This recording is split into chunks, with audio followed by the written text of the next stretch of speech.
Okay.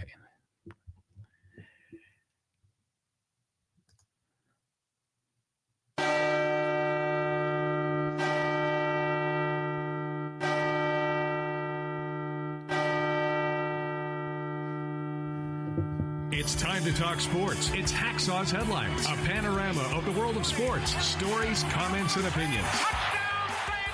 Now, here's iconic sports talk show host Lee Hacksaw Hamilton and co-host John Riley.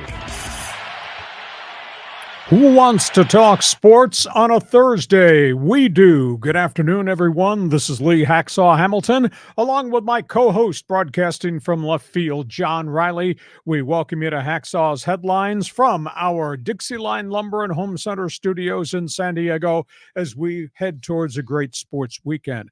Absolute ton of topics on the table. We got a couple of business items that we want to address. Our podcast is brought to you by DIXIELINE Lumber and Home Center. There are 9 stores to serve you in San Diego. Regardless of what the project is, they can consult with you, give you the products you need. DIXIELINE Lumber. And by North County Eye Center of Poway and Escondido. We are all going to need help and advice with our eyes. If not today, down road, when that time comes, think North County Eye Center, Poway and Escondido.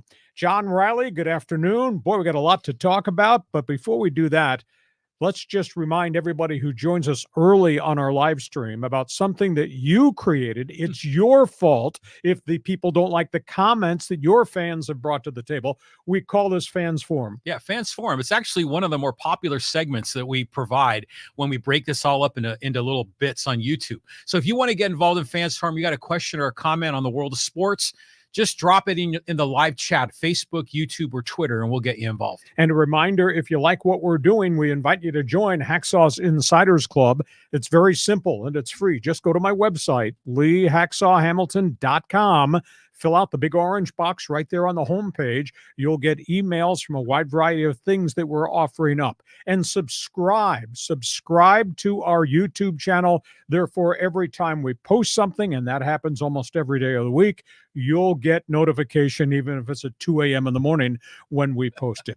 John, a lot of topics on the table. Let's talk football. Ready, set, go. Ready, set, go. The NFL combines are getting started here, Lee. So what's the update? Quarterback scouting derby. That's the big story. That seems to be flash front and center. All these teams at the top of the NFL draft board, John, have just desperate needs for quarterback.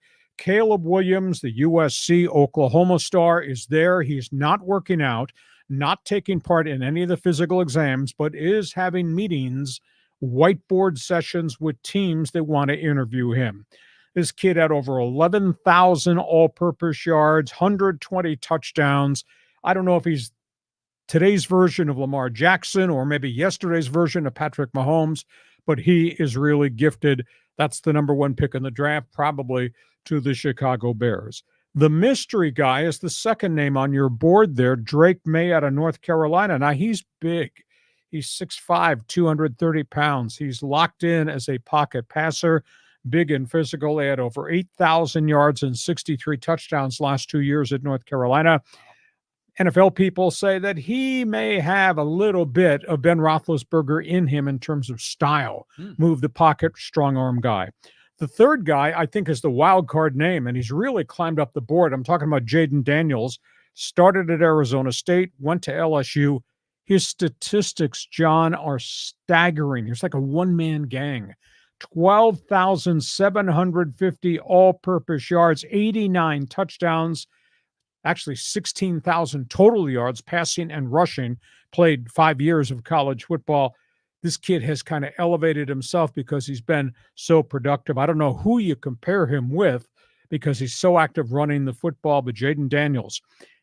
The next tier of quarterbacks are led by the guys out here on the West Coast. Bo Nix, Oregon. The byword is systems quarterback. 15,352 yards passing, 113 touchdowns. He was 22-5 for 2 years at Oregon. He's going to have to go to a special team that wants a different type of quarterback. He's not a big-time thrower. He's obviously not a guy that's breaking containment and running very often, but he runs the system and accomplishes a lot. So Bo Nix, I don't know if he's a top 15 quarterback or somewhere between 15 and 30. His running mate in the Pac-12 is Michael Penix. Is he a little bit like Michael Vick, a little bit like Tua Tagovailoa? He had 13,000 plus yards at the University of Washington, 25-3 with the Huskies over a 2-year run. He's probably at the back end of the first round. And then the one that nobody quite understands yet is J.J. McCarthy, University of Michigan, game manager. Is he a great quarterback, or did he just manage what Jim Harbaugh wanted to run? He's 27-1 in Ann Arbor as a starter. But the thing is that McCarthy was supported by a phenomenal running game, had some good wide receivers, and their defense just beat the crap out of people. So is it J.J. McCarthy, great quarterback, or J.J. McCarthy just managing things because he had so many good people around him? So that's the conversation point all this week as the workouts began today, and they'll go through Sunday and Monday. But the top quarterbacks are not working out. Caleb Williams, Drake May, Jayden Daniels are not working out. They are meeting with the team. So I put through a lot of stats at you. What do you think about the quarterbacks on the board? Well, you had mentioned Caleb Williams they're sitting down for whiteboard sessions. It makes me think of when John Gruden used to sit down with the quarterbacks and analyze them and kind of their football IQ. Now, obviously, Gruden isn't doing that anymore. I'd imagine someone else is. Isn't that part of the combine? Well, the combine, you meet with each individual team. Mm-hmm. You have 20, 30 minutes session. And they'll sit and they'll talk philosophy. They'll talk life. They'll ask you about family, education, experiences, good, bad. They'll pull things out of the sky that you don't want to hear about. But they'll also put you on a board and say, this is what we're running. Explain to me what you see when you come to line of scrimmage when you're against that defense. So there is some whiteboard. Now, they will also meet with all these quarterbacks at the pro days. USC will have a pro day, and Caleb Williams will throw at the USC pro day with the USC wide receivers. That's a really structured environment in which you will run what you want to run. The team doesn't tell you because all the scouts from the different clubs will come to the pro day. But at the end of the day, a 30-minute meeting, you're going to do much more evaluation than that. When, a 45-minute throwing session at pro day, you're going to do much more evaluation, pal. Just go look at my video. Look at what I did when I went 27-1 at this school. So, Caleb Williams will get quizzed, but the reality is it's on tape. Do they still do the Wonderlic? They do. It's got a different name now. I don't think the Wonderlic test is held in as high esteem as it was back in the day because you're doing all these private interviews with guys. It's not like they walk in to the Rams training facility and they give him 10 pages of questions in which he's got to check off. It's not like that. The interview process, I think, is much more significant, carries much more clout in addition to the game tapes. Right on. Yeah, all makes sense. So that's what's going on. Combine draft comes up in April. We'll be talking a lot more about this storyline. We go from that to other people that we're talking to the combine, John. Yeah, look at here. Some AFC West teams. They got some breaking news. They have one day with the coaches interview with the media, mass interview. Then the second day, one was Monday, and then on Tuesday, all the general managers sat over the course of the whole day and got questions. I decided it'd be kind of novel to look at the AFC West and just detail what the general managers had to say. Joe Ortiz, the Chargers general manager, he met with everybody. Plain and simply says, we will get below the salary cap. When he was with the Baltimore Ravens as director of player personnel, they constantly were in churn, moving people off the roster because of salary cap things. His history is I'd rather get rid of a player a year too early and have that money to use than a year too late and get stuck with dead cap money that kills me. So I think there are going to be some roster moves there. Ortiz says, my whole philosophy in life, based on what he experienced in Baltimore, stockpile assets. Might that mean trade down from number 5? I mean, stockpile assets? That means building more that you got. Would they take number 5 of the Chargers and drop back some, maybe as far as 10, get an additional choice, a second round, maybe a third rounder? He says we will continue to be active in terms of free agents. He says we will draft, then we will sign a pile of undrafted free agents right after the April draft is completed. Then in June, we'll sign another tier of free agents that will come to camp. then when roster cuts are made in August, when everybody goes down to 53, we'll probably sign some free agents there. And he says, we will continue to turn the bottom of the roster all season long. And why do you do that? You keep looking for gems. Can I find a guy that didn't get a good look-see in somebody else's camp that we always liked his athleticism? Maybe we come in and bingo, maybe we find somebody really unique. The offensive coordinator, Greg Roman, said, could you imagine what Justin Herbert would be like if the Chargers had a legitimate power run game? Mm-hmm.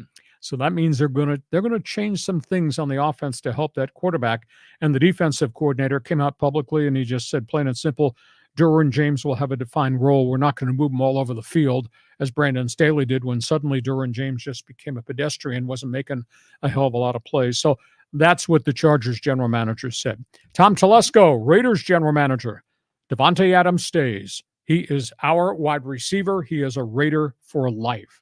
End of conversation. Josh Jacobs, big money running back, had another good season last year. He was late to camp. Team didn't do well early. They're not going to franchise tag him because the dollar value as a second-time franchise tag guy is just through the roof. They're going to try to negotiate a multi-year extension and get this thing done. The good part of that is Josh Jacobs has said, I want to stay here and play for this coach. And Tom Telesco was just glowing talking about Josh Jacobs. Of course, he saw him twice a year for the last 5 years when the Chargers played the Raiders. Telesco said, he is our top rusher. He's one of the best receiving running backs in the NFL, and nobody pays any attention. He's an exceptional blitz blocker. In terms of the Raider quarterback, they're going to do something, I think, in the draft. I think they're tired of renting these guys that sometimes work out, sometimes don't. He says, I want a quarterback who's a leader. I want a quarterback that's a student of the game. I want a quarterback that's accurate throwing the football. And I want a quarterback that's just smart. Still to be decided what they do with the veteran wide receiver. Hunter Renfro's got an $11 million cap number. Kind of got lost under the old coaching staff. Now, if they keep him, they're going to have to pay him a lot of money. But I think he's still got skill. They just got to find a way to make him fit whatever the new system Antonio Pierce wants to run.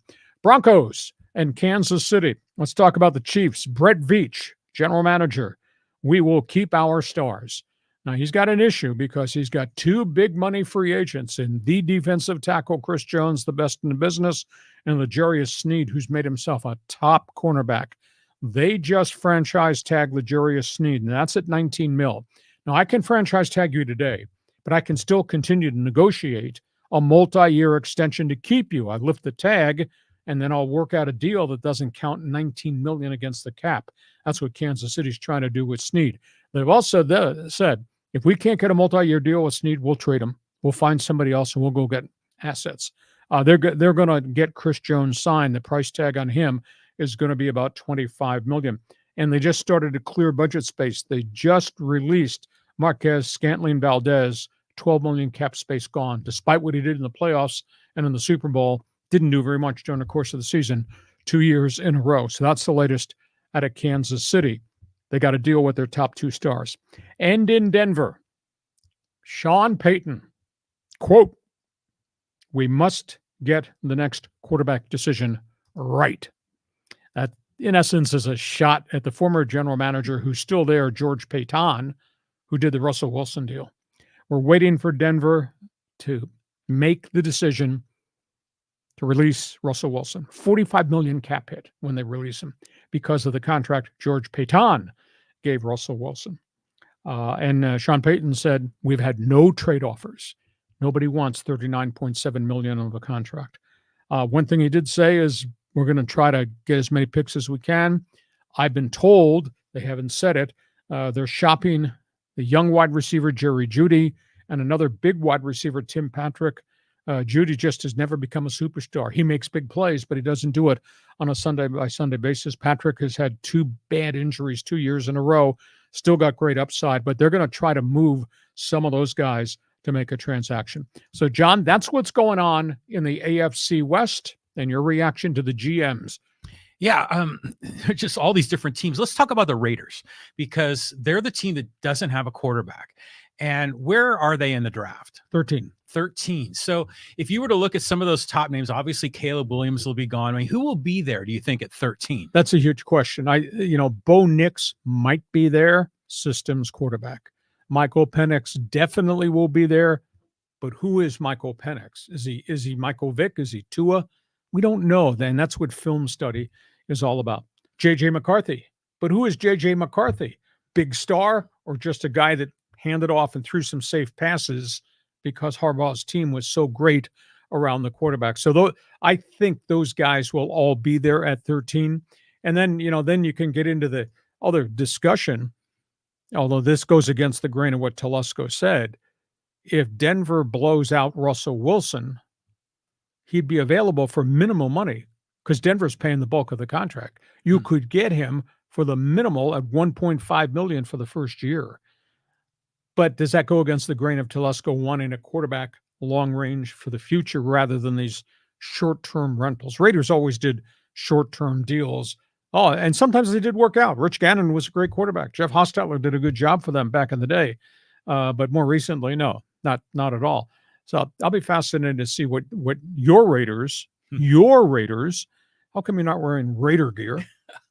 Your Raiders do at quarterback because they haven't had one. They do have Aiden O'Connell back, and he managed games. He was okay, but is he just a guy? I kind of think so. Who was the last big-time quarterback the Raiders drafted? Oh, was it the kid from LSU about 20 years Russell. ago? Yeah, is that the one? Oh, my God. That was terrible. Yeah. And how long ago was that? Well, I don't think it was 20 years, but it was a decade ago, and that was one of the monumental failures of many monumental failures that Al Davis made, always reaching for the shiny object. And he was a bum. I mean, he showed up and he was not.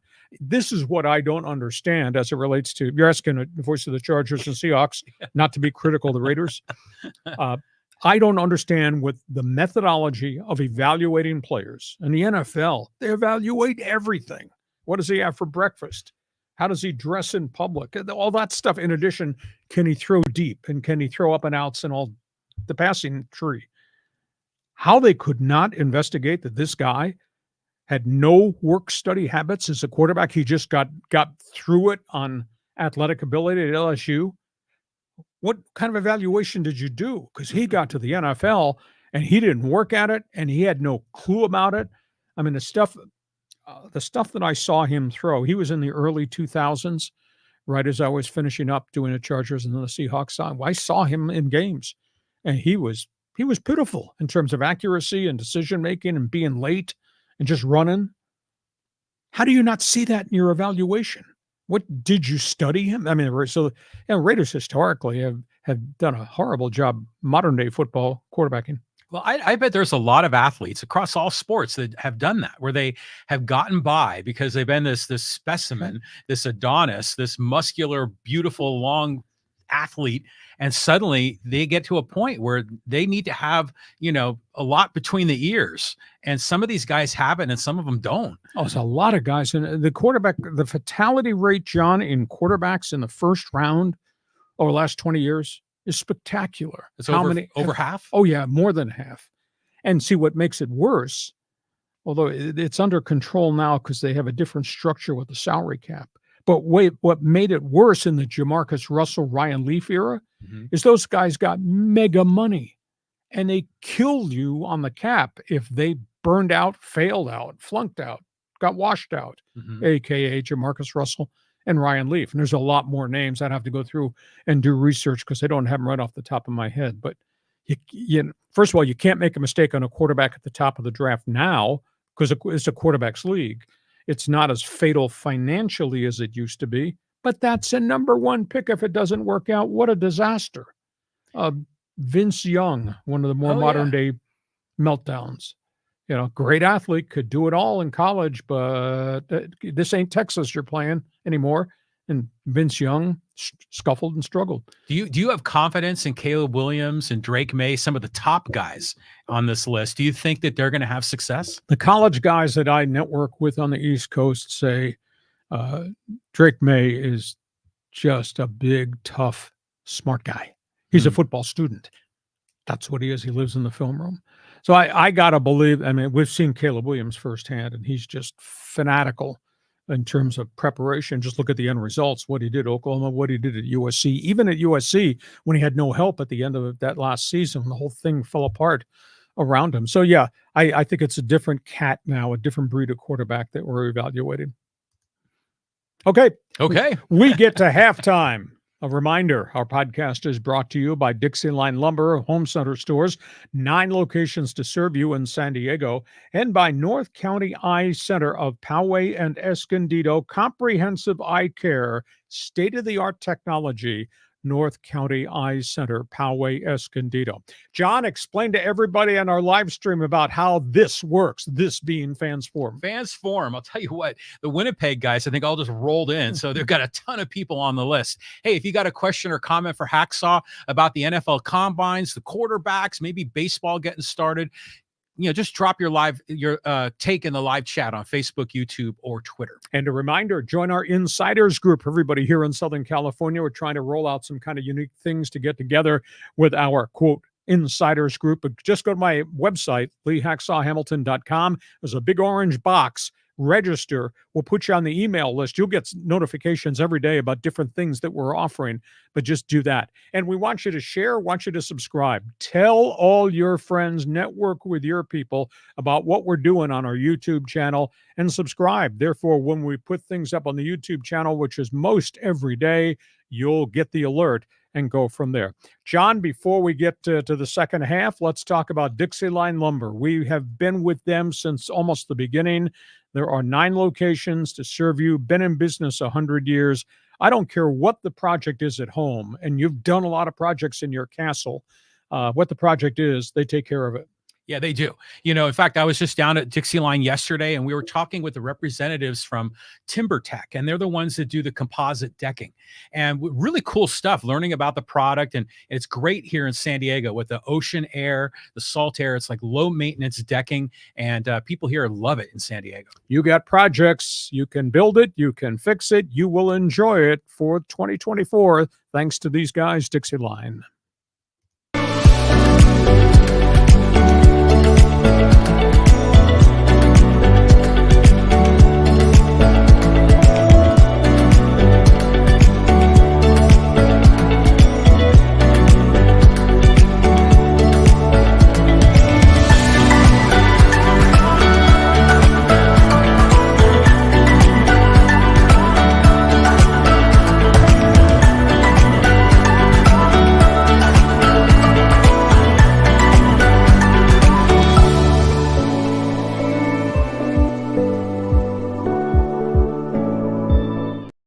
By North County Eye Center of Poway and Escondido.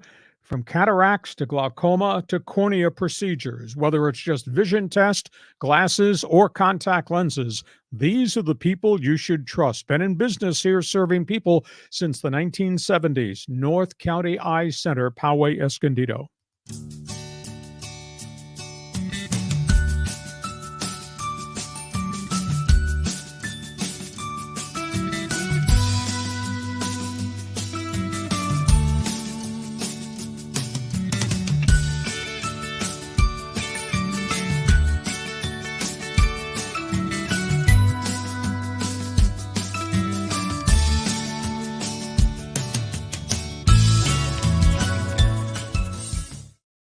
And a reminder, when we get done with our live stream, we'll be jumping into Fans Forum. So if you got questions, answers, fire us one. Go to the chat box. Join us in Fans Forum. We talk football. John, let's talk baseball. Yeah, so baseball's going here. I'm not sure to be excited about the Padres or really kind of worried. A little bit of a rocky first week for the Padres. Let's just talk about some of the headlines. We got names in the news.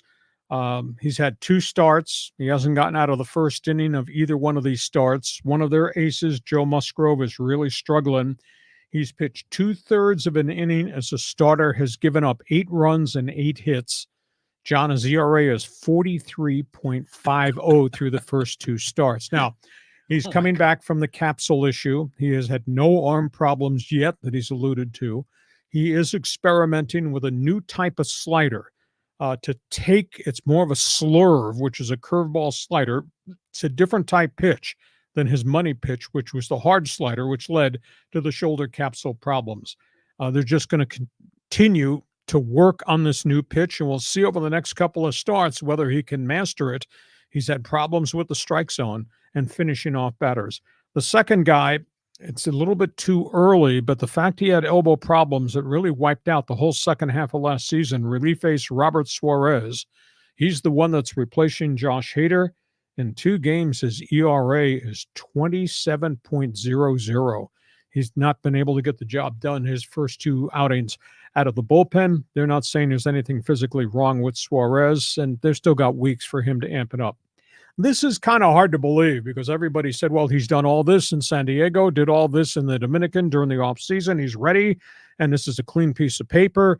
Last year, of course, he missed the first 20 games because of the PED suspension. Talking about El Nino, Fernando Tatis. But, John, he's hitless. He's hitless in 4 games so far. He's 0 for 7. I totally forgot this. Last year, in his comeback from the suspension year, he only hit 252. He hit 25 home runs. He only hit 252, which, I mean, I thought he was in the 280s, but he must have tailed at the end of the season. So I just asked the question, this is not typical Tatis that we're seeing. Manny Machado is hitting only $167. Of course, he's recovering from the elbow surgery. Don't think he's going to be ready to play third base opening day when the Padres go to South Korea to play the Dodgers. But if he can DH, and there seem to be no complications, he's getting good swings, feels good. He's only hitting $167. And then there's the outfield derby. Everybody in the world's competing for an outfield position. The Padres just signed another outfielder last night, a journeyman, ex-Met, ex-Yankee, ex-Cub, Tim LaCastro. So he kind of gets thrown into the mix. Oscar Mercado had been with Cleveland, been with the Cardinals, been with the Phillies. He's hit 2 home runs in his first 2 games. This guy has got 26 career home runs, like a 267 batting average as a super utility man. If he continues to swing like this, he might be maybe the 4th outfielder in the mix. They'd still have to add somebody else. So that's where we are with the Padres. They still got a couple more weeks of exhibition games before they go to Seoul, South Korea to open the season against the Dodgers. And Padre fan from left field, what does he think? Yeah, I'm really concerned. Every one of these guys, there's like some question mark, some worry. Tatis did tail off because he was hitting 280, 290 when he first got started, and then it faded away like it did for so many of the other players. I'm curious to see, I'm loving this Jackson Merrill. He's playing center field, and he kind of went back on a ball into the gap and caught it. I mean, he's a shortstop. He's a first-round draft pick. He should be okay there.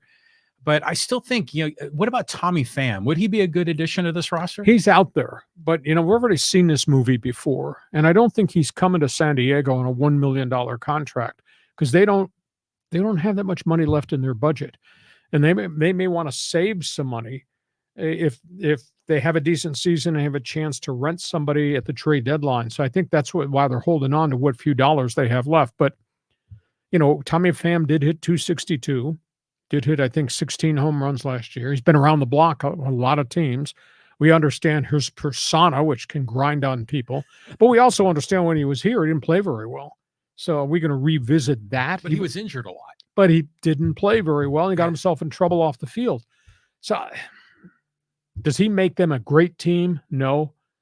And the fact that you got the young kid who might be your starting center fielder, Jackson Merrill, and you got multiples of other young guys that could be insurance policies led by what Mercado has just done in the first 10 days of camp.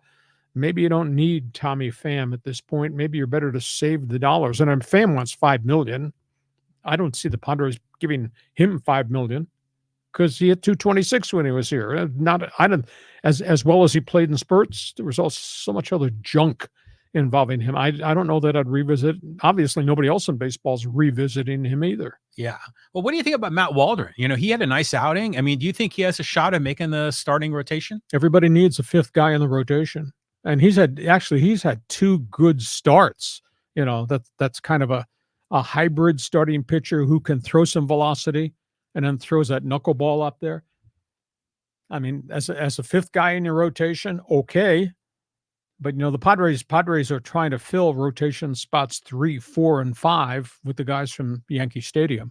Michael King has pitched really well. Johnny Brito's had 1 good outing. Vasquez had 1 good outing. So, Waldron. But those guys don't make you pennant contenders. No, I'm sorry. I'm sorry. I'm so spoiled because we sat here last year and we had Darvish, and we had Musgrove, and we had Cy Young Award winner Blake Snell, and then we had the two guys that were the surprise guys, Waka and Lugo.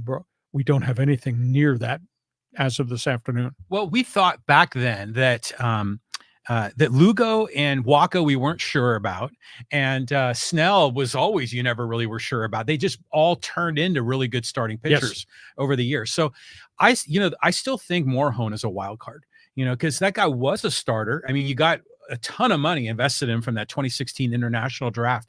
It would be nice for him to resurrect all that buzz around him when we signed him. And why not Morhone in the starting rotation? He could be if he can pitch his way into it and stay healthy.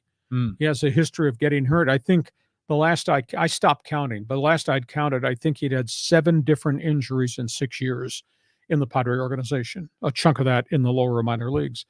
But maybe he's a better long reliever. Maybe he's not just gifted enough to be a starter. He hadn't done anything with any consistency at all. Yeah, you can throw his name into the mix. But then again, now you're telling me we're going to be fine with Waldron and Morion, and I don't see that as being a pennant-winning pitching staff. Do they? No, they're very shy. Yeah, because Brito and Vasquez and Waldron are all right-handed throwers. So Avila, and so is Michael King, and Darvish and Musgrove. So it'd be nice. Morhone could maybe find a slot in there. They need. Well, he's still got the opportunity. He's still here, but we're ticking on the clock here. We're talking about a kid that's been here 7 years now and hasn't really made much of an impact. Okay, if you're a Padre fan, Fans Forum is open. You got an opinion, let us know what it is. Just pile in, give us a one-sentence question, see what you've got to say. We go from that baseball story to the unsolved baseball story. Yeah, Blake Snell, was just talking about a lefty. Is he going to go to the Yankees? Well, the Yankees are back in the mix. I talked to an agent who kind of gave me the background. He's represented by Scott Boras.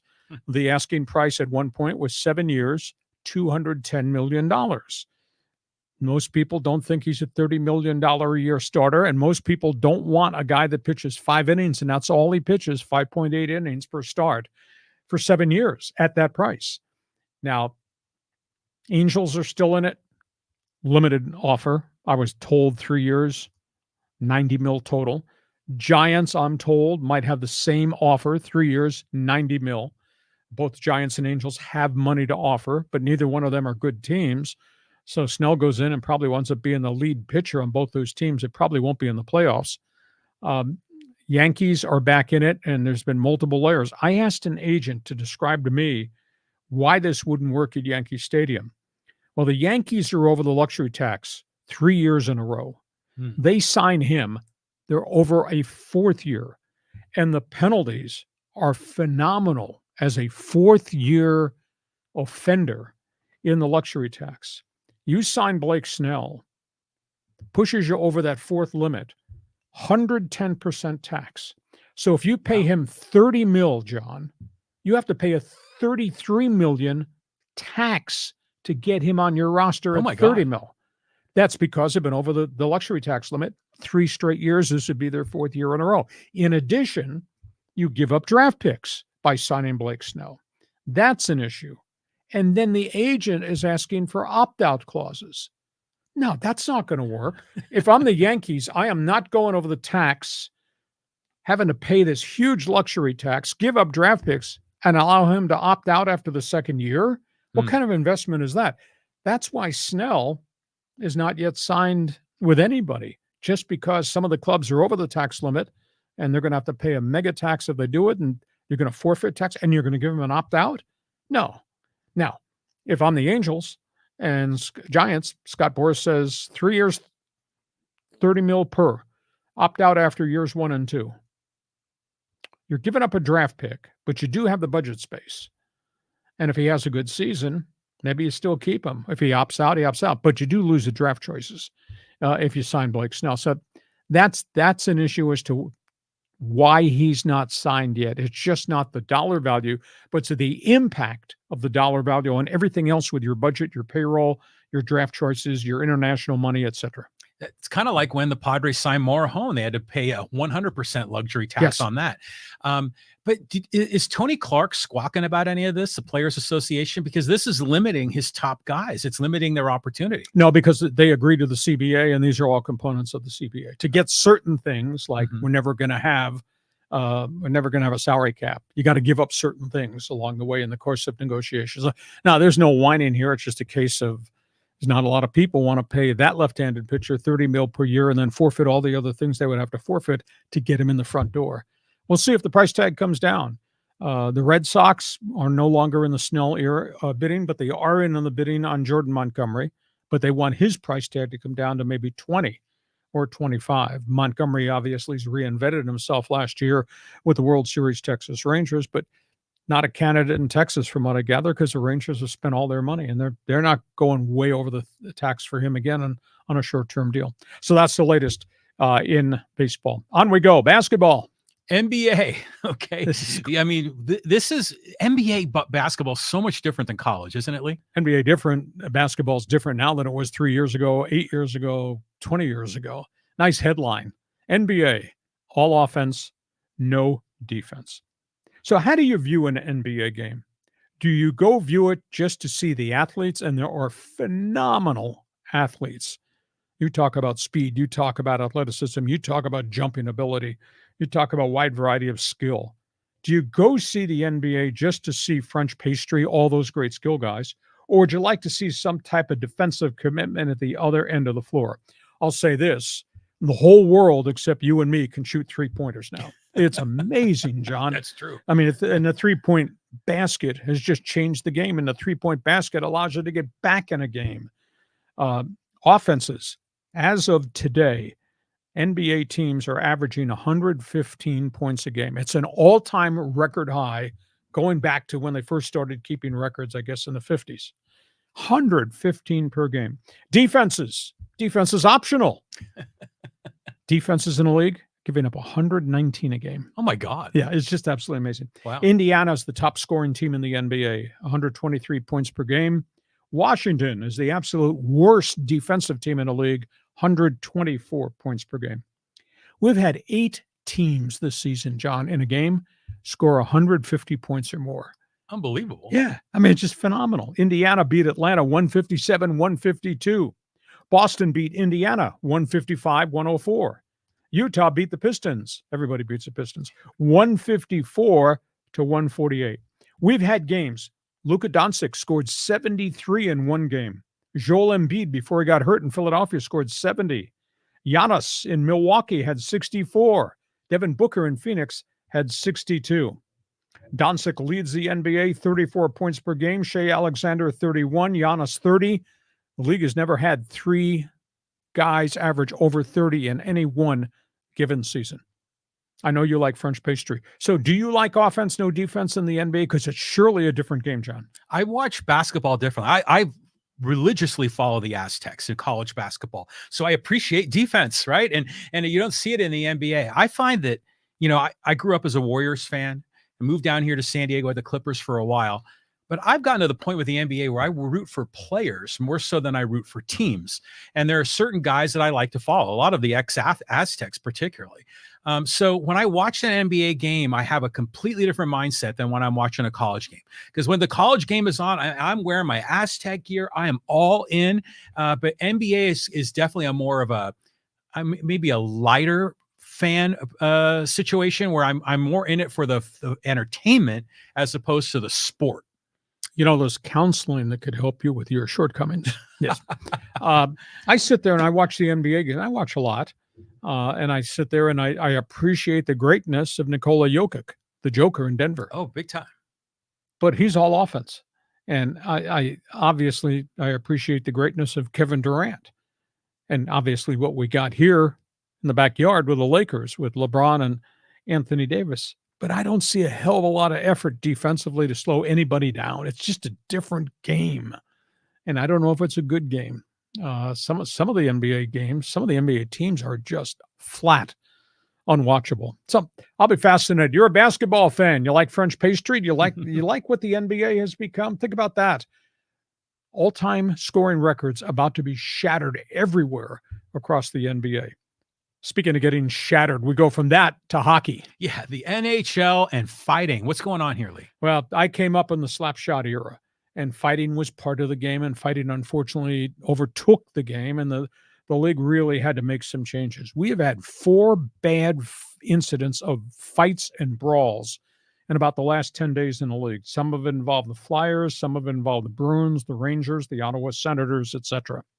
This week is the anniversary of the all-time worst brawl in the history of the NHL. It's 2003, Flyers, Ottawa Senators, 419 penalty minutes.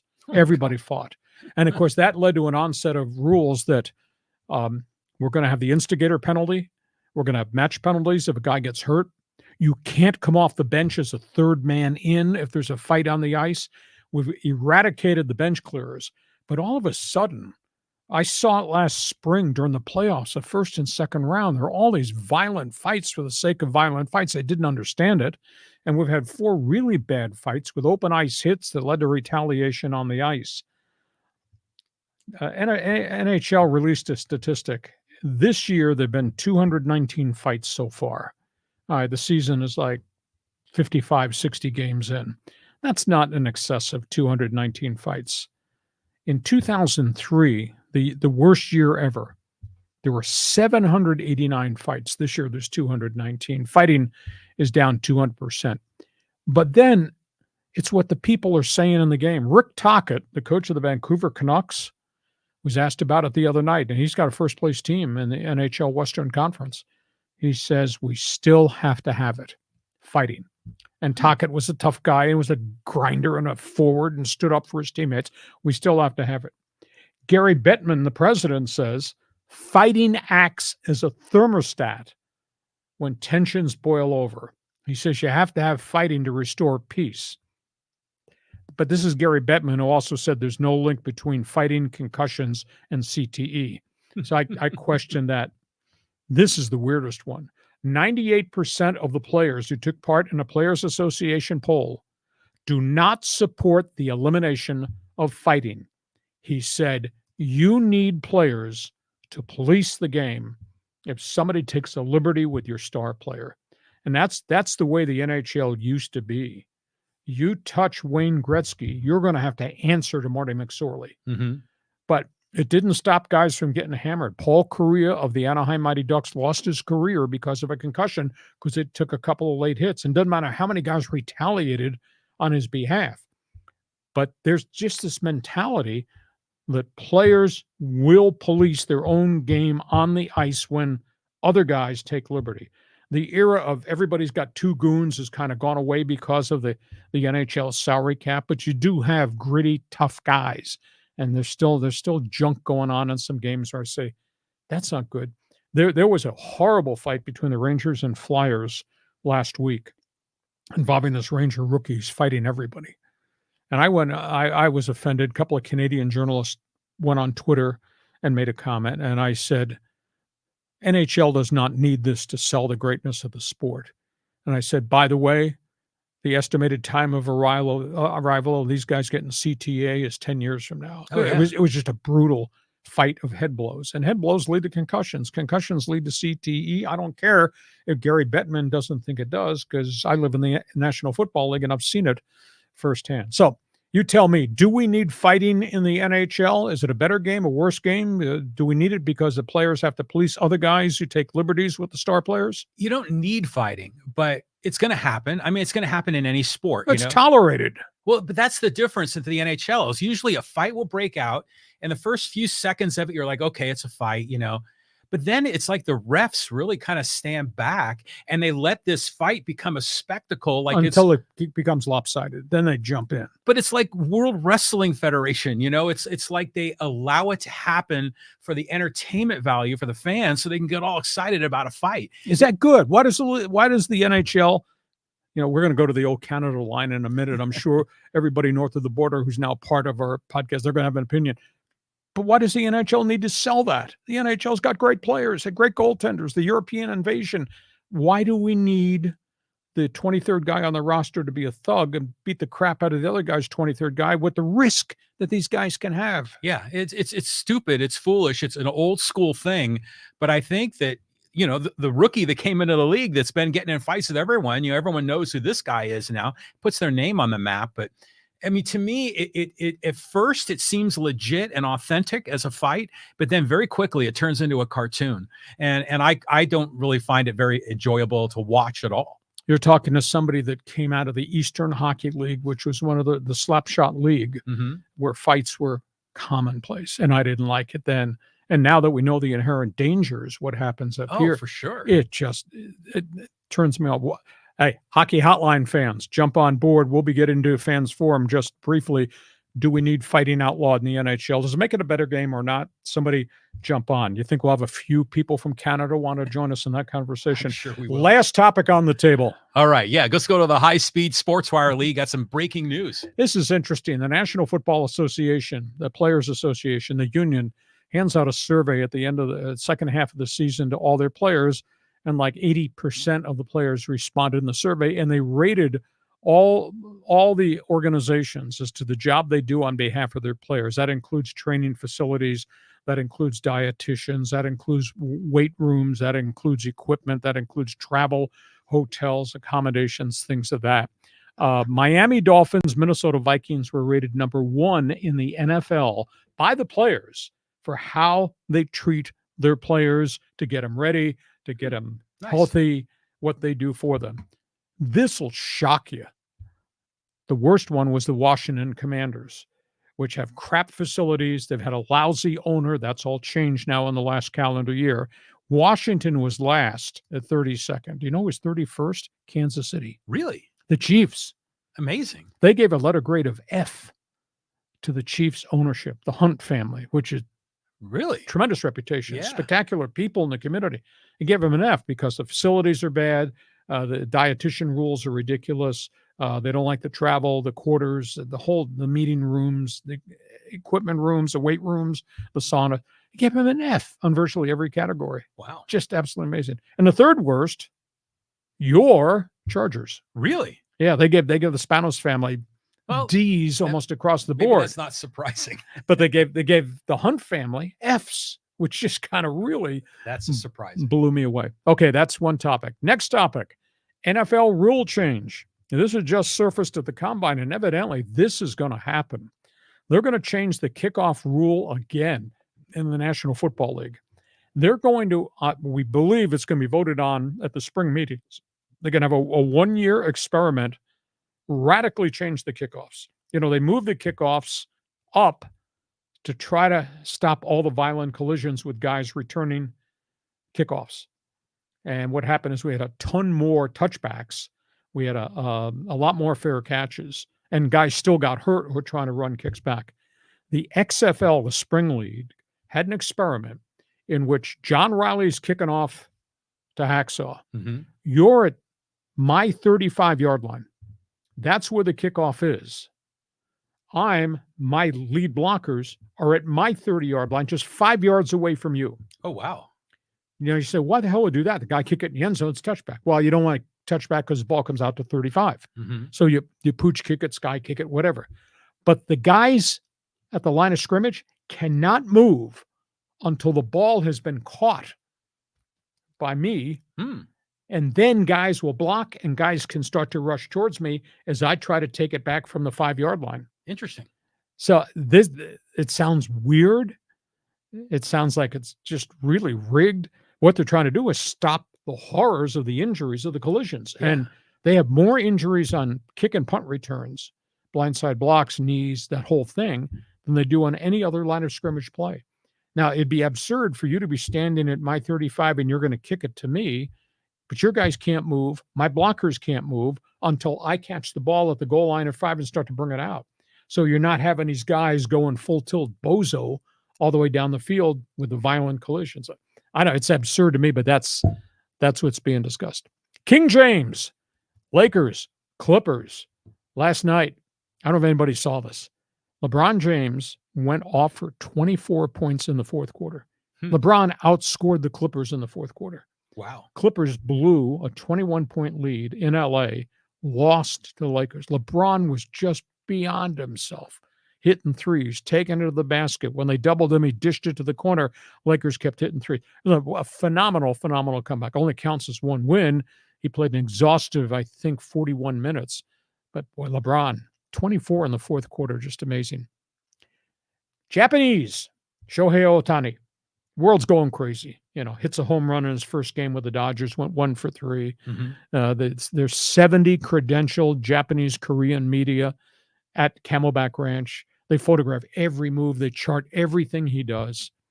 In the middle of the night, last night, he sends out, I guess via Instagram to Tokyo, announcing this is going for his first ring with the Dodgers, that he has a ring. He got married. Oh. The Japanese media went crazy. Oh, I'll bet they did. In the middle of the night. Yeah. This was in the middle of the night, our time, 4:00 in the afternoon back in Tokyo, where the story breaks. Every network TV newscast led with Ohtani got married. Really? That's a story. I mean, it's a really, really cool. He's unique. He's really unique. And then there's Jerry Jones. And boys, he got problems. Jerry's Jerry. He has been ordered by a judge to undergo DNA paternity testing to see if he's the father of a 27-year-old woman in the Dallas-Fort Worth area. Jerry, quote, back in the day, had a relationship with a woman who gave birth. Jerry has provided for this 27-year-old financially for academics, going to college, getting multiple degrees, etc. But she's suing him to get him to admit he was the father, that it was a wedlock birth. Now, the theory is he doesn't want to do that because that opens him up maybe to more litigation in which this 27-year-old woman would want a piece of whom he is, Jerry's World and the team and the states. But the judge ordered he has to have a paternity test. So Jerry's got stuff off the field in addition to stuff on the field with his quarterback, Dak Prescott, and contract and free agency. John, I threw a lot of topics up there. Boy, a lot of stories to talk about. Where do you want to go? Well, first of all, I want to talk about the NFL kickoff because I agree that it's ripe for, horrible injuries. Why not just get rid of the thing entirely? I mean, what if they just started every series on the 20-yard line? It's been discussed, but that people still think there's an exciting explosiveness to that type of play. They're just trying to stop the collisions. But it seems that every time I watch the kickoff, 80% of the time they kick it past the end zone. And then if they don't, they usually fair catch it around the 10-yard line or something. And it goes out to where it's supposed to go out to rather than but this is they put the ball in play, but you can't move down the field. So the return man has a chance to really haul it back. Yeah. Because you just got blockers on blockers and you can create seams. And here's the return man coming up the field without having all this gunfire coming at him. Well, just a bit of a tangent on a punt when they call the fair catch. I remember it used to be that if you call the fair catch inside the 10, it was considered bad, because that's more likely going to be a touchback. But now they catch it. Why? Stupid players. But it seems that it's just generally accepted. I mean, even if it's inside the 20, sometimes it might be worth it to let the ball go. Well, if it's a 10, it should be able to bounce into the end zone. Right. But it is weird. This year, I looked at it and said, why are you doing this? And you're standing at the 7-yard line. Now, but the gunners get down. The fastest guys on the team are the outside gunners in kick coverage, and they get there. And so if the ball bounces sideways, boom, guy downs it. If it takes a high bounce, guy pins it at the 1-yard line. So, rookies do it more than anybody else. Why are you fielding a punt inside the 7-yard line?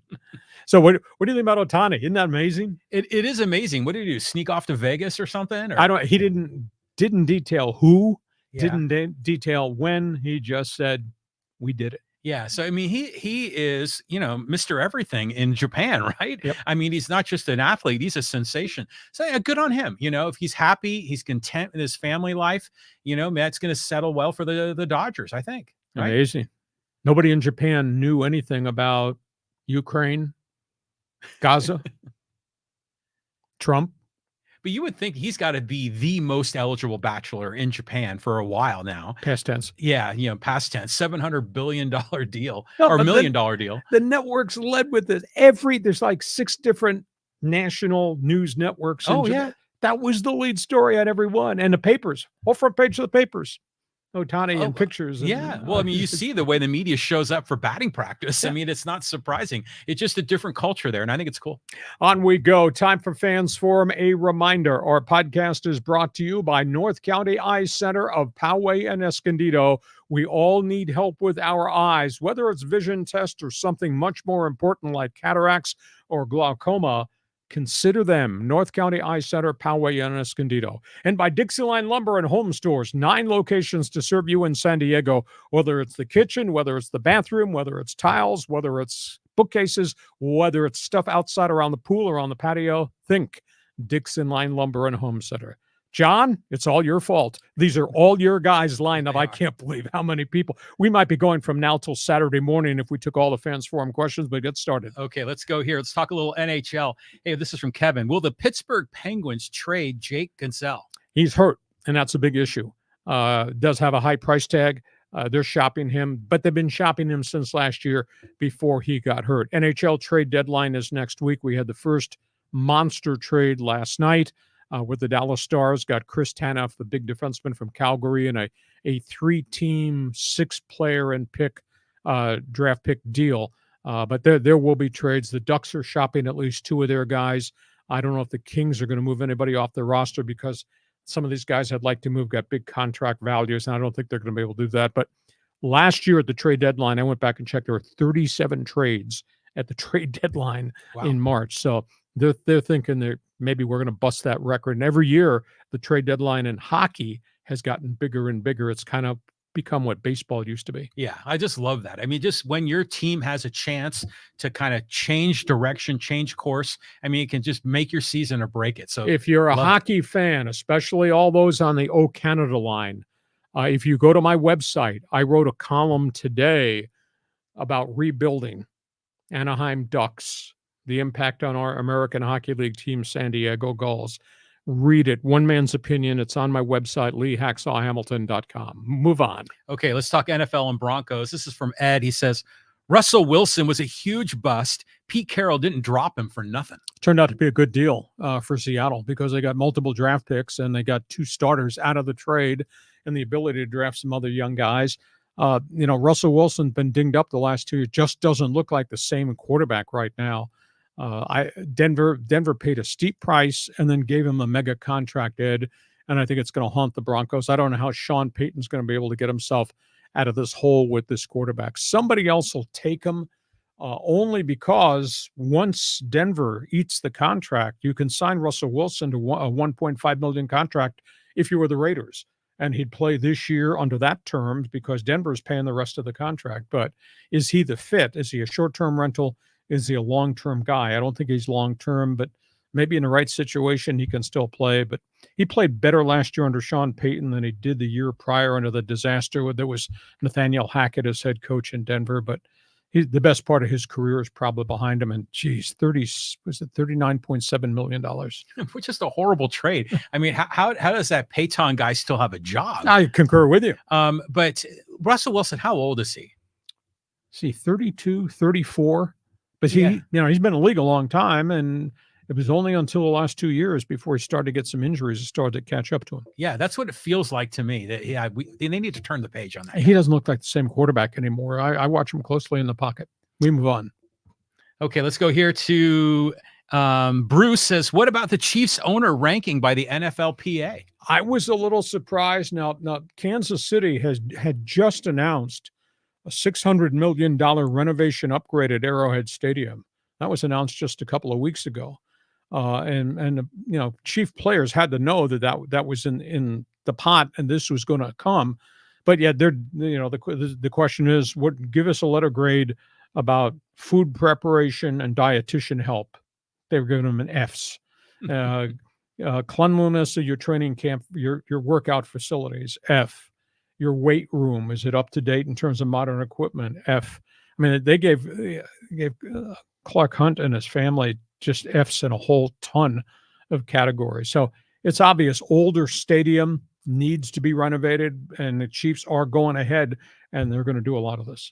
Wow. I mean, it's almost like, you ever heard of the website Glassdoor? And, Yes. you know, so it's kind of like a Glassdoor, but for the NFL, where the employees can rank their employer. Dude, radio's lucky they didn't get mine. Yeah, the mighty 690 and 1090, they'd be hearing from you. Yeah, it's interesting though, but facilities everywhere have just turned into these Taj Mahals. Sure. I mean, I was watching one of those stories about the Man City, you know, and kind of their behind the scenes. You see their workout facilities, and I mean, it's top notch. State of the art, state of the art. Oh yeah, for sure. But a lot of these clubs do work on it. It's not something that can get done with a snap of the fingers overnight, because A, it's unbelievably expensive to do mass renovation. B, you got to go through all the logistics of laws, codes, and all that stuff. Well, isn't this a new Arrowhead? Didn't they just recently rebuild it? They rebuilt it in the early 2000s. Okay, so it's 20 years old. And I mean, it was great to begin with. Then it got old. And then I was in there right after they had completed, I think it was $250 million in renovation. It was really impressive. But again, that goes back, as you say, 2 decades. Yeah. Wow. Carrying on. Okay, let's talk about the quarterbacks. Derek says Jamarcus Purple drank Russell. With the amount of money you have to invest in quarterbacks, and this is my indictment of Al Davis and the Raiders. I've been very critical who they became and how they acted and what the hell was on their roster and why'd you pay this guy that amount. The amount of money you have to invest in a quarterback back in the day, Derek, how you could not do better investigation of the player and the person. It's very different now in the National Football League. But yeah, I mean, we here in San Diego are biased because Ryan Leaf in that era was such a bum and hurt the Chargers so badly. Jamarcus Russell might even be worse than anybody else we ever imagined. And then maybe modern day, maybe Vince Young is right behind them. And again, because these were top of the line quarterbacks. We're not talking about somebody that was the 29th pick or somebody in the second round. We're talking about the guy that got all the money because he was the marquee guy at the top of the board. Wow. I just remember Jamarcus Russell, the fans were hating on him. Huh. Like, I think he was like overweight in camp, and he's supposed to be this, you know, athletic prize. And he was just such a disaster, but it was just, you know, it was just the Raiders, you know, just the Raiders being Raiders. That's, and their history of draft, even more modern times. I went back and looked at 3 straight drafts after John Gruden got hired and he was making the decisions. He had 9 picks, first, second, third round, 3 years in a row, all washed out. Really? This is John Gruden. And this is modern day evaluation, and you're still making the monster of mistakes. And you screw the draft up, not just 1 year, you do a couple years in a row, it devastates you because of the salary cap. Well, don't you think John Gruden was kind of more bravado and shtick than he was legit? You were impressed because he was on your TV. Yeah. He sounded great. Well, so did Matt Millen. That didn't work out either. No, it didn't. Okay, we carry on. All right, let's go to Phyllis here. She says, I feel badly for the folks who support the LA Kings. Don't know what it'll take to get PLD going, but I don't think he'd realize that people in LA are going to be watching him. Everybody's watching him. Everybody's saying, can't believe what this guy's become. PLD is Pierre-Luc Dubois, who the Kings paid quite a price to get from Winnipeg. Winnipeg paid quite a price to get him from Columbus. And I watched the Kings game the other night. I think it went to overtime. So I think he had 24 minutes ice time, which is a lot for a big guy. He had 1 shot. He's making $8 million a year. He had 1 shot on goal in an overtime game, the whole game. It's just absolutely stunning. But they have the contract. They're stuck with the contract. Gabe Velarde and those guys are playing really well in Winnipeg. By the way, the Jets are in first place. You know, when is Dubois going to wake up and realize it's not the club that's got the problem? It's you who got the problem. So if you're an LA sports fan, okay, and you've got all the NFL and the NBA and the college teams and Major League Baseball, how do you rank them in terms of fan interest? The Dodgers 1, Lakers 1, and where do the Kings I would say rank? Dodgers 1, Lakers are 1. It's a tie. And then after that, it really drops off. It's probably the Rams are right there.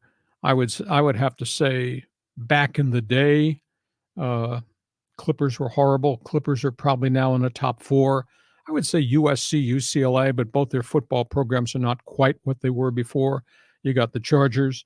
The Kings have been held in high regard thanks to Wayne Gretzky. The Ducks are no longer the Ducks, are in just a terrible, massive rebuild. If you're a hockey fan, go read my column today, and you can tell me whether you agree or disagree with that, my one man's opinion column. But yeah, the LA market really is emotionally controlled by the Dodgers and Lakers, and why not? Look at the success and the heritage of those franchises going back to the Lakers when they came from Minneapolis, and when the Dodgers came from Brooklyn and Ebbets Field, and the quality that they put on the field. Oh, yeah, absolutely. And that's what makes the Chargers there such a disgrace. But yeah, I think I would have the Kings definitely above the Chargers.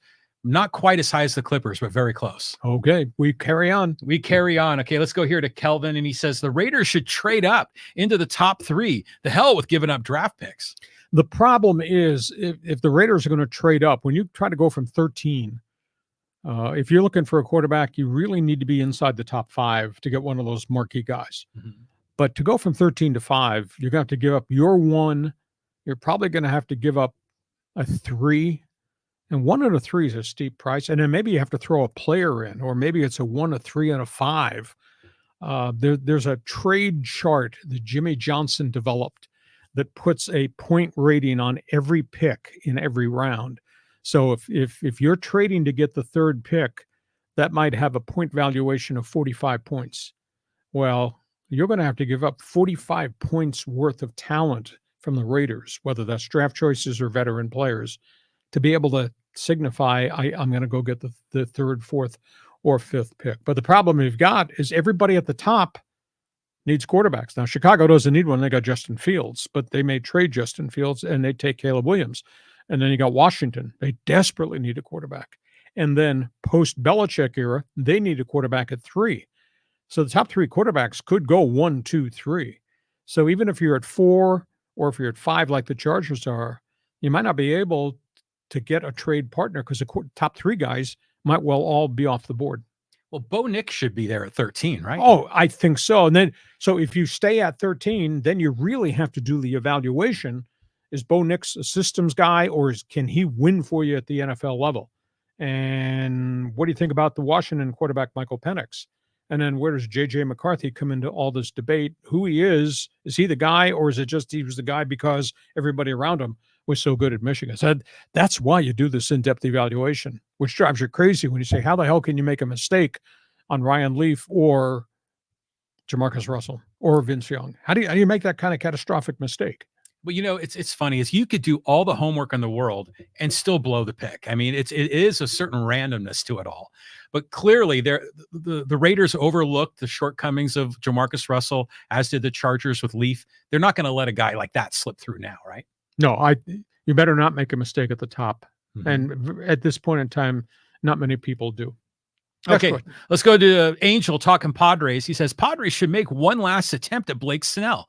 No one expected the Cubs to re-sign Cody Bellinger, so anything's possible. If not, the Padres, well, the Angels should go after Blake. They need him. Well, the only thing is the Padres only have $18 million budget space left.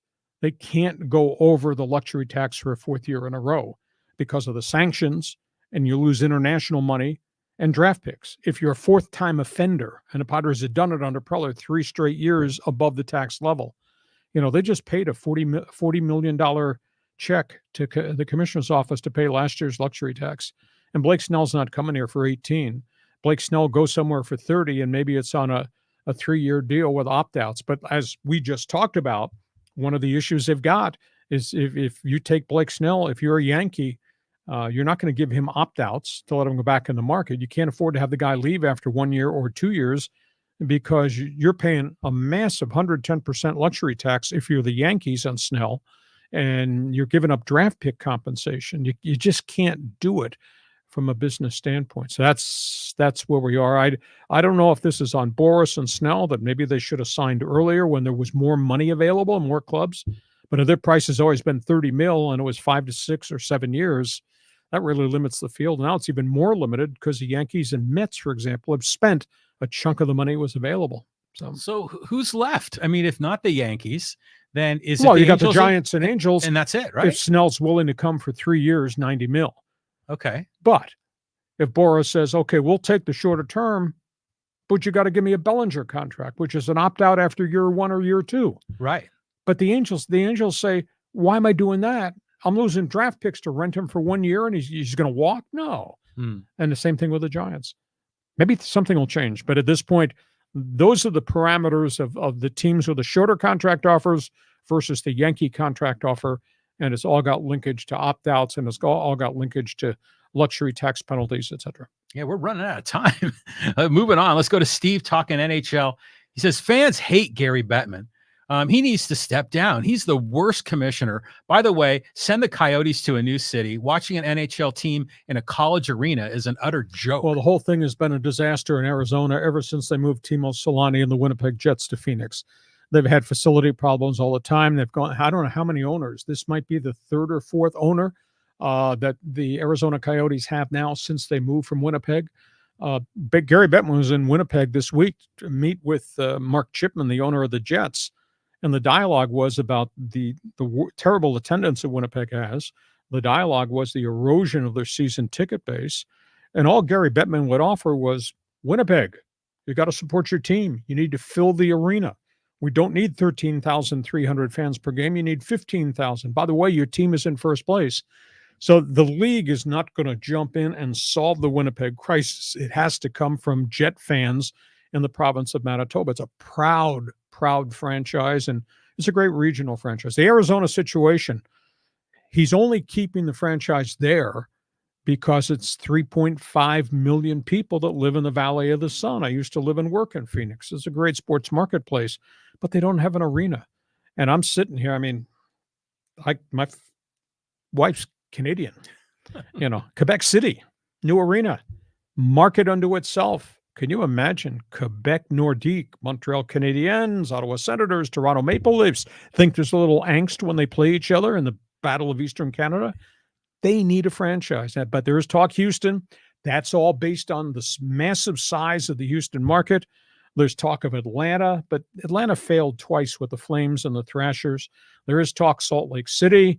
That'd be a virgin market. That'd be kind of interesting. It'd be a regional franchise, but you got to build an arena, and that's not going to happen by 2 weeks from Monday. So I just think the Coyotes need to be extracted because that market in Phoenix, too saturated. You got Diamondbacks, World Series, pal. Mm-hmm. Suns, pretty good franchise. Arizona State still carries a lot of clout. And the NFL Arizona Cardinals, which have been up and down. So the market's kind of saturated. I'd take the thing to Quebec City.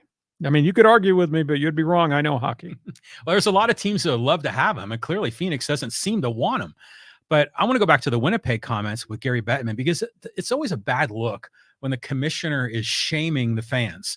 And it reminds me of here in San Diego when they said no more Super Bowls until San Diego builds a new stadium. Was that Tagliabue? I was there when that happened. I was aghast that he would say that in front of the commissioner's press conference after this community had done so much to build the expanded seats at that stadium. And then he has the gall to come out and kind of insult the community after what the community did to expand. Was it Jack Murphy Stadium at that time or Qualcomm Stadium? What a terrible thing to say. Yeah, that was awful. Just awful. Let's move on. Let's get some NHL comments here. There's two questions. I want to put them side by side. Derek says, I'd rather see McDavid score than have to fight. Get rid of it. And then Ed says, keep fighting in the NHL. It protects the stars, and it's exciting for fans. Well, it gets exciting for fans. I understand it. We don't have as many, quote, cement heads on NHL rosters now because of the salary cap and all of that. I view it from a little bit different perspective. I spent my whole career in hockey. That's where I started as a broadcaster and wound up in Cleveland, and then obviously came out here to do NFL football. But at the end of the day, it's a different world we live in. And we now know fighters get concussions. Concussions leads to CTE. The Bob Proberts of the world. You don't want players committing suicide because they've lost their ability mentally because of injuries are inflicted in fights, whether that's the National Football League or dropping the gloves and doing it in hockey. There's a residual offshoot now of guys who get hurt in fights and what it does to them long term. It's a great game. I don't think we need to sell brawls anymore to make the NHL move to the forefront of people's attention. I just think the inherent danger of players, to me, is a turnoff. I hate to see it. I saw the video of the Ranger Flyers fights this past week. It kind of made me sick to my stomach. We don't need that in the game. I know Canadian fans, Canada line, you can tell me I'm full of crap and maybe you're back in old time hockey, but there's such a residual problem now from this being allowed to happen. It's interesting when you look at the fights in all the different sports. In NHL, it's part of the game. It's part of the spectacle of it all. In Major League Baseball, it's kind of weirdly entertaining when they kind of run out from the bullpen. Hold me back so I don't get hurt. Yeah, they just need to make an appearance that they have their guys back. But the NFL doesn't seem to have as much. They police it pretty heavy for fights. You throw a punch, A, you're out of the game. B, you're going to get fined. Maybe you're going to get suspended. So, and the NBA, they do have flare-ups on the court. But, man, they deal with those guys immediately. And we start talking 5 or 7 game suspensions that, if you recall the Detroit Pistons, the bad boys, Malice in the Palace, where the players went into the stands, you don't want that in the NBA. So some of the other sports have really clamped on it, but there's just this mentality that it's part of the NHL game, so we should, and the players need to police it. Well, there's not that much of the stuff going on to be policed. And, we had the terrible cross-check incident with the Ottawa Senators a couple of weeks ago, which led to a big suspension of Morgan Riley of the Maple Leafs.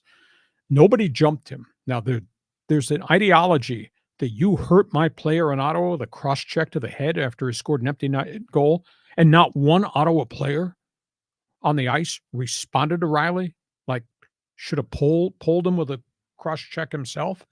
Nobody did that. There was a little bit of a scrum, but nobody came in, stick up to nail this guy after he had nailed your guy.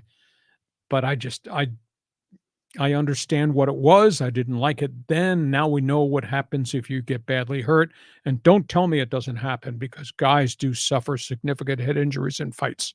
Oh, yeah. Yeah, big time. I'm surprised that they let it last this long. Again, to me, it feels bizarre. It doesn't feel like it's authentic fighting. But it is, because guys get hurt. You break your hand throwing a punch in a helmet and you're out for 6 weeks. Now, how stupid is that? What'd you accomplish? Yeah, well, it is dumb. I mean, especially when these guys are getting paid. You don't want to be sacrificing your career.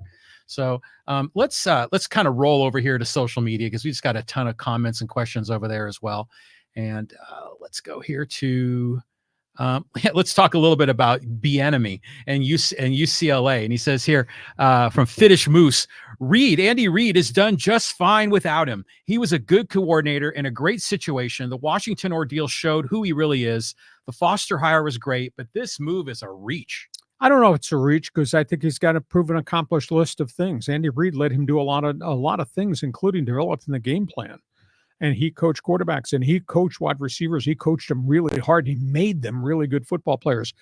The Washington Commanders thing was an aberration. He walked into a 3 Mile Island mess. They haven't had a quarterback in a long time in Washington. It was a lame duck situation. They didn't have a lot of pieces offensively, so they were just treading water. And they threw the rookie quarterback, Sam Howell from North Carolina, in there. He played most of the games. He threw touchdowns. He threw picks. He took 69 sacks. 69 sacks because the team was so bad. So I don't think it was as much on Eric Bieniemy as it was an organizational thing. But he's got great street cred as a recruiter. He was at UCLA before he kind of got his coaching career kicked into high gear, and he's an LA guy.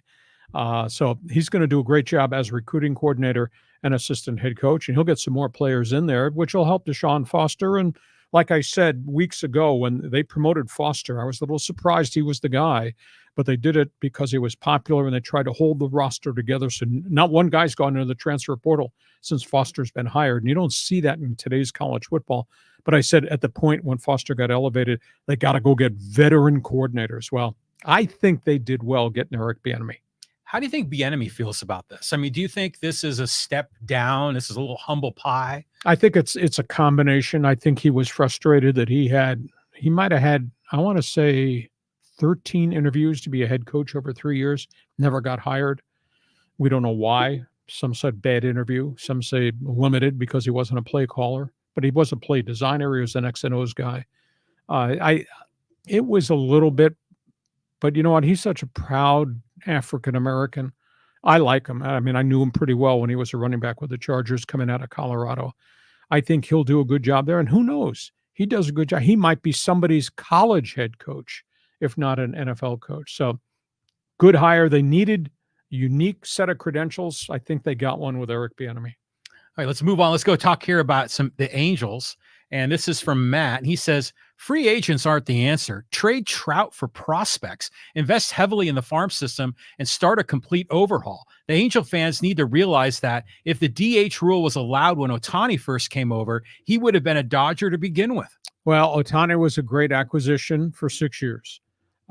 Trout is a great player who is now 32 years of age, and unfortunately, last 2 years has really had some significant injuries. But it's not that he's breaking down. I mean, guy runs into a fence, guy suffers a hamstring injury, guy gets beamed. Those are baseball plays. You could trade Trout, you'd get a haul, but I'll tell you, then the rebuilding process is going to take forever.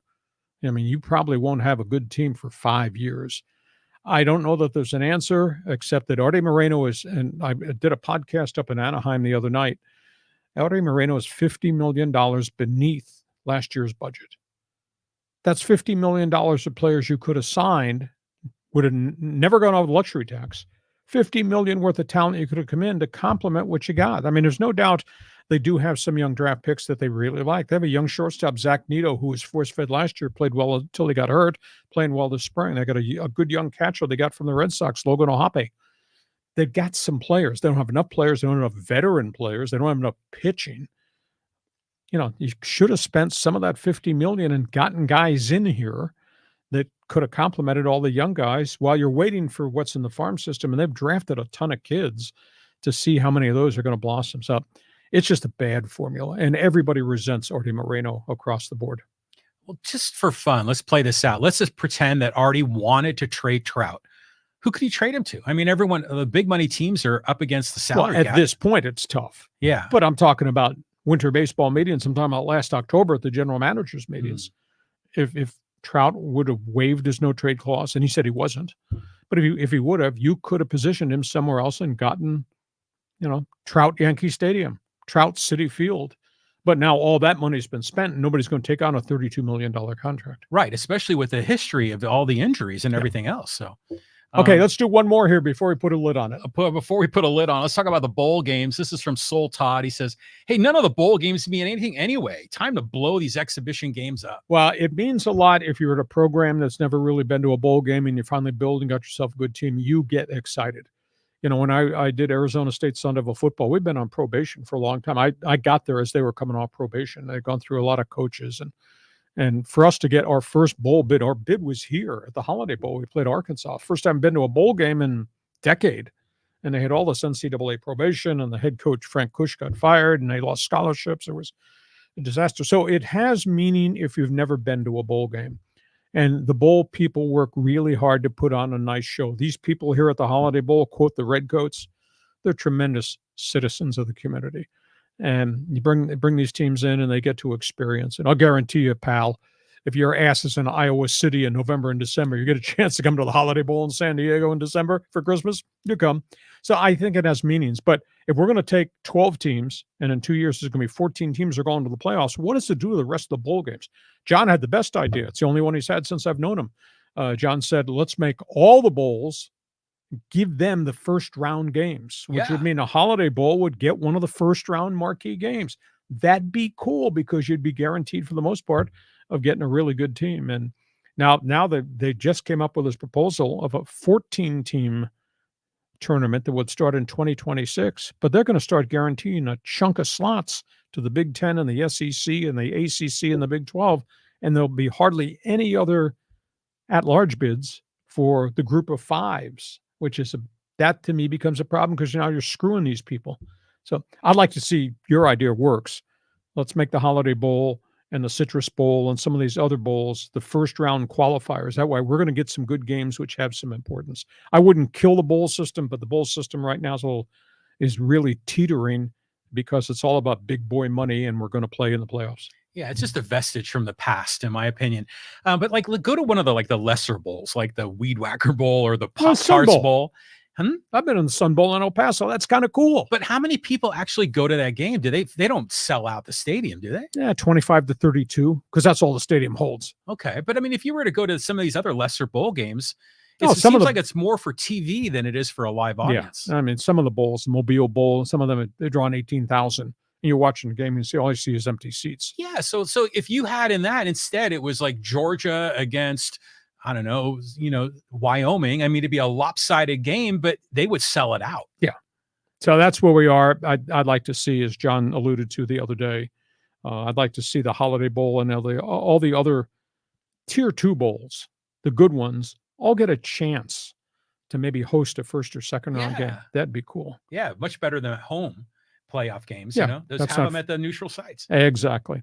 Hey, listen, we hope you have enjoyed our podcast. We enjoy doing this. We're here Mondays at 1 p.m. Pacific, Thursdays at 1 p.m. Pacific. Fans Forum is part of what we do. We invite you to subscribe. We invite you to share. Our podcast brought to you by North County Eye Center of Poway and Escondido. We all need help with our eyes. When that time comes, remember the name. I use them. You'll be pleased too. North County Eye Center. And by DIXIELINE Lumber, home centers, 9 stores to serve you in San Diego. You got projects. These are the people to do business with. John, have a great sports weekend. We'll be back in here Monday. Yeah, I think we'll have a few more topics on the table to talk then. Yeah, well, happy leap year to you, Hacksaw. Thank you. And thanks for being with us on Hacksaw's Headlines.